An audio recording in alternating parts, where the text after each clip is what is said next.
thinking about. We might stop to think for a minute about what our collective responsibilities are. I think that's what this is about.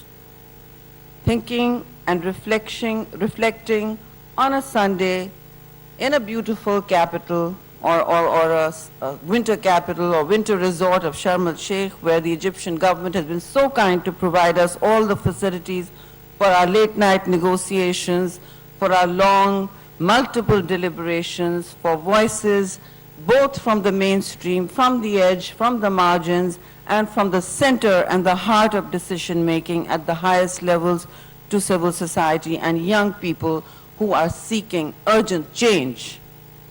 We too seek urgent change, Excellencies, not as irresponsible players. My Prime Minister was here, my Foreign Minister was here. We were here pitching for a greater share of this collective responsibility, because just from this one flood that I have shown you, that went on relentlessly falling from the sky, a monsoon of biblical proportions which nobody has ever seen before. We are used to floods that come from the north. This was all of them. And we have the largest amount of glaciers in the world outside the polar region, which are melting now at a very fast rate, 3 times the normal. And part of what you saw was the flooding from those glaciers when the lakes burst. They're called glacial lake outburst floods. They're not technicalities for us. There are urgent and absolutely critical realities. We were able to save lives in the glacial lake outburst floods because with the United Nations agencies, we have a long program of resilient communities and early warning systems in the north. This is something we've worked out and we were able to save lives. But at no point were we able to save infrastructure, power plants, hydromet stations, even the early warning stations that were parked there were wiped out. So while we keep rebuilding in the north, higher and higher bridges, because we are told the climate will eventually settle down, it is not settling down.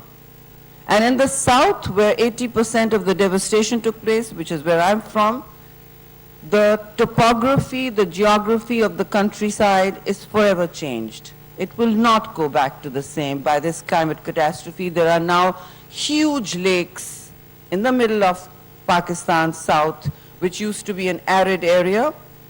It used to be facing drought all the time. And it will go back to drought while those lakes are sitting there, infecting people with waterborne diseases, which is the next health emergency. And the WHO, I was reading this morning, has said that the climate impact is the biggest health emergency now facing the populations of the world. It is not the pandemic.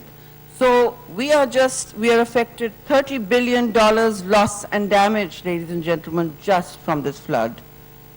So if you want to hear from the front lines, this is the voice of the lost, this is the voice of the damaged, and the World Bank tells us, beyond this 30 billion and the exogenous shock to our economy, to our people, to our women, children, and vulnerable, those on the margins, it will take us until 2030, which is for us a dangerous and decisive decade, not 2050.